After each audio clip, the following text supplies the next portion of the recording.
क्या आपको यकीन है कि इतिहास में जो खो गया वो दोबारा नहीं मिल सकता? कुछ खजाने सिर्फ दौलत नहीं बल्कि पूरी सभ्यताओं के गुप्त राज अपने भीतर छिपाए हुए हैं। हमारी पिछली वीडियोज में आपने जाना उन खजानों के बारे में जो समय की धूल में गुम हो गए, लेकिन कहानी अभी खत्म नहीं हुई। आज हम लेकर आए हैं भाग 2, इतिहास के 31 सबसे रहस्य और अब तक लापता खजानों में से बचे हुए दुनिया के सबसे अद्भुत, चौंका देने वाले राज, जिन्होंने सिर्फ खजाना खोजने वालों को नहीं, पूरे इतिहास को हिलाकर रख दिया। वीडियो को अंत तक जरूर देखिए। और हाँ, अगर आपने पार्ट 1 मिस कर दिया है तो डिस्क्रिप्शन में लिंक है, पहले वो जरूर देखिए। उन्नो, लीमा का खजाना, द ट्रेजर ऑफ लीमा।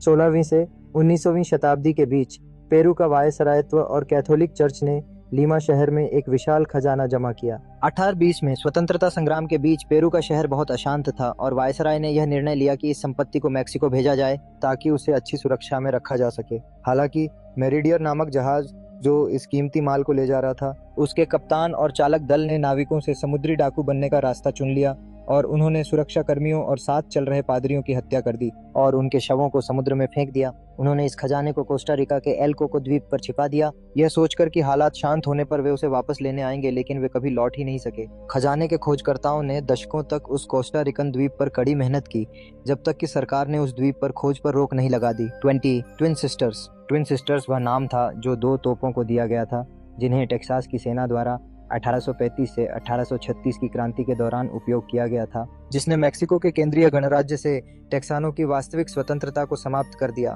कहा जाता है कि ट्विन सिस्टर्स ने सैन जेसिंटो की लड़ाई जीती, जो 21 अप्रैल 1836 को हुई थी, जो टेक्सास क्रांति का निर्णायक अंत था। यह भी माना जाता है कि तोपों का उपयोग 1842 के मैक्सिकन आक्रमणों और अमेरिकी गृह युद्ध के दौरान किया गया था। ट्विन सिस्टर्स के लुप्त होने को लेकर कई सिद्धांत हैं, जिनमें यह शामिल है कि वे गोलियाड शहर के पास एक मुवेडिजा बलुआ पत्थर में डूब गईं, या उन्हें इस्पात बनाने के लिए पिघला दिया गया। यह परिकल्पना शायद सबसे संभावित है, क्योंकि जब 1865 में तोपों को अंतिम बार देखा गया था, वे ह्यूस्टन की एक कबाड़ खाने में थीं। आज उन्हें अनौपचारिक रूप से टेक्सास का पवित्र कंगाल कहा जाता है। 21 लॉस्ट डच माइन। हर खजाना खोजने वाला लॉस्ट डच माइन के बारे में जानता है, जो कथित तौर पर सुपरस्टिशन पर्वत श्रृंखला में स्थित है, फिनिक्स, एरिजोना के पूर्व में स्थित एपाचे जंक्शन शहर के पास। इस खोई हुई सोने की खान को 19वीं सदी की शुरुआत में एक मैक्सिकन परिवार द्वारा खोजा गया था। वर्षों तक मैक्सिकन लोग अभूतपूर्व मात्रा में बहुमूल्य धातु निकालते रहे। हालांकि यह माना जाता है कि वह बहुत बड़ी थी, जब तक कि उनमें से लगभग सभी की हत्या अपाचे जनजातियों द्वारा नहीं कर दी गई, जो उस क्षेत्र पर हावी थीं। अंतिम व्यक्ति जिसने कथित तौर पर खदान को पाया था, एक यूरोपीय आप्रवासी था जिसका नाम जैकब वाल्सर था, जिसने अपने साथी की मदद से खजाने का एक हिस्सा पहाड़ों में छिपा दिया। वाल्सर की मृत्यु 1891 में हुई, लेकिन मरने से पहले उसने एक पड़ोसी को खदान के स्थान के बारे में बताया, जो खुद मर गया बिना किसी और को जानकारी दिए। कई लोगों ने खदान को खोजने की असफल कोशिशें की हैं, जिसे अब एक शापित खदान कहा जाता है, क्योंकि खोज पर निकले कई लोग कभी लौटे ही नहीं। बेट्टितो। रोमानोव्स के Easter eggs Peter Carl Faberge, French मूल के एक रूसी जौहरी, अपने असाधारण सुंदरता और गुणवत्ता वाले कार्यों के लिए प्रसिद्ध हो गए। विशेष रूप से फेबर्जे अंडों के लिए रूसी शाही परंपरा की शुरुआत 1885 में हुई, जब जार अलेक्जेंडर हेली ने एक सजावटी ईस्टर अंडा अपनी पत्नी मारिया फियोदोरोवना को देने के लिए बनवाया। सफेद सोने से बना यह अंडा एक कीमती लेकिन साधारण वस्तु जैसा प्रतीत होता था, लेकिन इसके अंदर रहस्य छिपे थे। एक सोने की जर्दी जो रूसी मैट्रियोश्का गुड़ियों की तरह खुल सकती थी। उसके भीतर थी रूबी आंखों वाली एक सुनहरी मुर्गी, और उस मुर्गी के अंदर सोने और हीरे की एक लघुशाही मुकुट थी। उस क्षण से फेबर्जे हर वर्ष एक अंडा सम्राट के लिए बनाते थे, एक परंपरा जिसे उनके उत्तराधिकारी निकोलस द्वितीय ने जारी रखा, जिन्होंने कुल 44 अंडे बनवाए। हर अंडा अनमोल है, लेकिन उनमें से 8 लापता हैं, जिनका मूल्य यदि कभी मिले तो कहीं अधिक होगा। 23 रोमन खजाना। वास्तव में यह खजाना रहस्यमय तरीके से गायब नहीं हुआ, बल्कि इसे हथिया लिया गया और उसे वापस नहीं किया गया। 1916 में प्रथम विश्व युद्ध के दौरान रोमानिया की सरकार ने लगभग 120 टन बहुमूल्य वस्तुओं और सोने का भंडार जारवादी रूस को भेजा, ताकि उसे मध्य शक्तियों से बचाया जा सके। हालांकि अक्टूबर क्रांति और कम्युनिस्ट बोल्शेविकों द्वारा सत्ता हथियाने के बाद रूसी नेता व्लादिमीर लेनिन ने रूस को युद्ध से हटा लिया, रोमानिया के साथ संबंध तोड़ लिए और उस खजाने को जब्त कर लिया। सोवियत संघ ने इस जब्ती को बरकरार रखा और केवल 1935, 1956 और 2008 के बीच एक छोटा हिस्सा लौटाया गया। यह आखिरी वापसी सोवियत संघ के विघटन के बाद रूस द्वारा की गई थी। इन वापसियों को केवल सद्भावना के संकेत के रूप में माना गया। इनमें न तो सोना शामिल था और न ही खजाने के मूल्य का कोई बड़ा हिस्सा।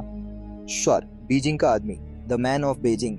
बीजिंग मानव की खोज ने चीनी मानव शास्त्र की नींव में निर्णायक भूमिका निभाई और आने वाले दशकों में पश्चिमी और पूर्वी मानव विज्ञान के बीच एक फलदायक आदान प्रदान को बढ़ावा दिया। पहला जीवाश्म 1921 में जोकोदियान की गुफा में खोजा गया, एक दांत जिसने खोजों की एक श्रृंखला की शुरुआत की, जब तक कि वह दुनिया में सबसे अधिक उत्पादक होमो इरेक्टस जीवाश्म स्थल नहीं बन गया। 1941 में जोकोदियान के मानव जीवाश्म, जो कम से कम 40 अलग अलग व्यक्तियों से संबंधित टुकड़ों से बने थे, को लकड़ी के बक्सों में रखा गया ताकि अमेरिकी नौसेना कोर उन्हें खतरे से दूर ले जा सके और संभावित विनाश से बचाया जा सके। उस समय दूसरे चीन जापान युद्ध के बीच योजना थी कि बक्सों को एक जहाज पर लादा जाए जो किंगवांगदाओ बंदरगाह पर लंगर डालेगा और फॉसिल्स को न्यूयॉर्क ले जाएगा, जहां उन्हें American museum of natural history में रखा जाना था।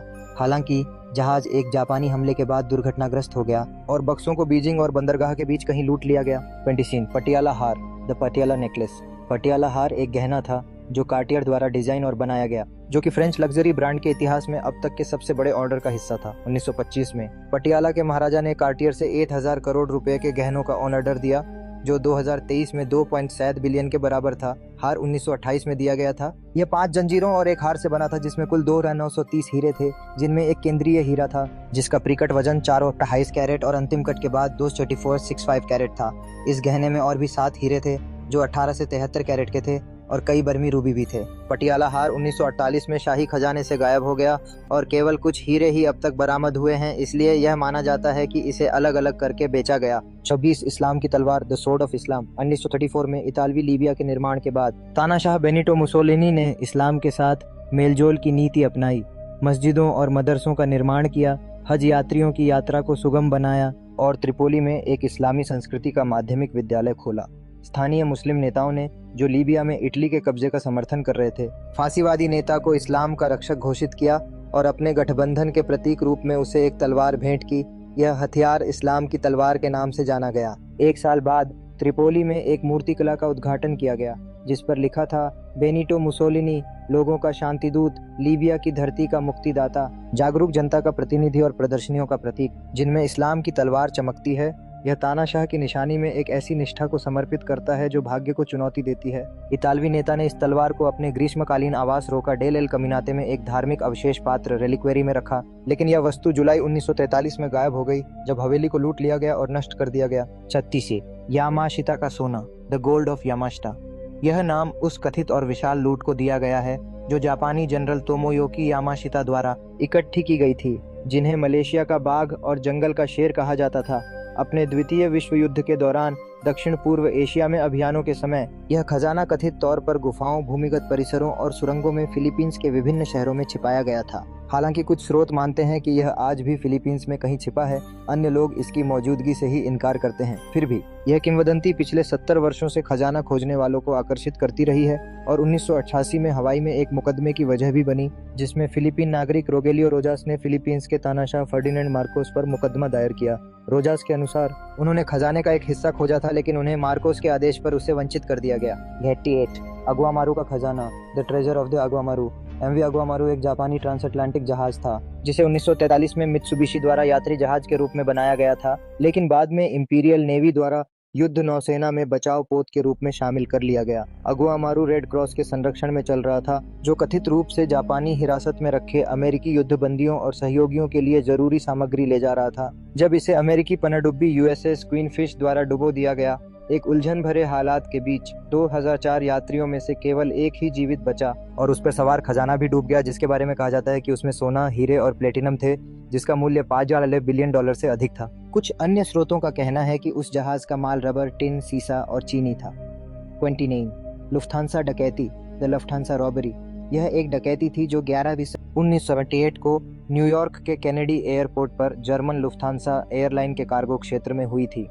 चोरों ने 5 मिलियन नकद और $875,000 के गहने चुरा लिए, जो 2023 में 37.6 मिलियन के बराबर थे। उस समय यह संयुक्त राज्य अमेरिका के इतिहास की सबसे बड़ी नकद डकैती थी और न तो पैसे और न ही गहने कभी वापस पाए गए। कहा जाता है कि इसका मुख्य योजनाकार जेम्स बोरिक था, जो लुचेसे परिवार से जुड़ा हुआ था, लेकिन उस पर कभी आरोप नहीं लगाया गया। यह भी अफवाह थी कि बोरिक ने कई भागीदारों की हत्या का आदेश दिया ताकि डकैती से खुद को अलग रखा जा सके और लाभ बांटने वालों की संख्या घटाई जा सके। केवल एक व्यक्ति को सजा हुई, लुइस बर्नर, जो एयरपोर्ट का कर्मचारी था और योजना में शामिल था।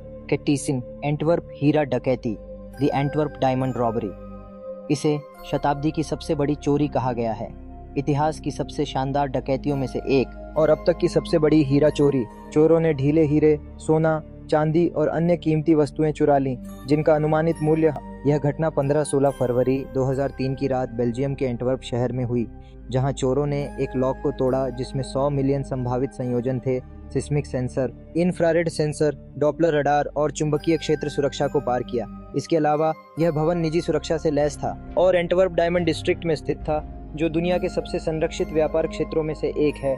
अधिकांश हीरे अब तक बरामद नहीं किए जा सके हैं। तो दोस्तों, ये थे इतिहास के उन लापता खजानों के आखिरी और सबसे रोमांचक राज, जिनकी तलाश आज भी दुनिया के हर कोने में चल रही है। इनमें से कौन सा खजाना आपको सबसे रहस्यमय लगा? क्या आपको लगता है कि ये कभी मिल पाएंगे?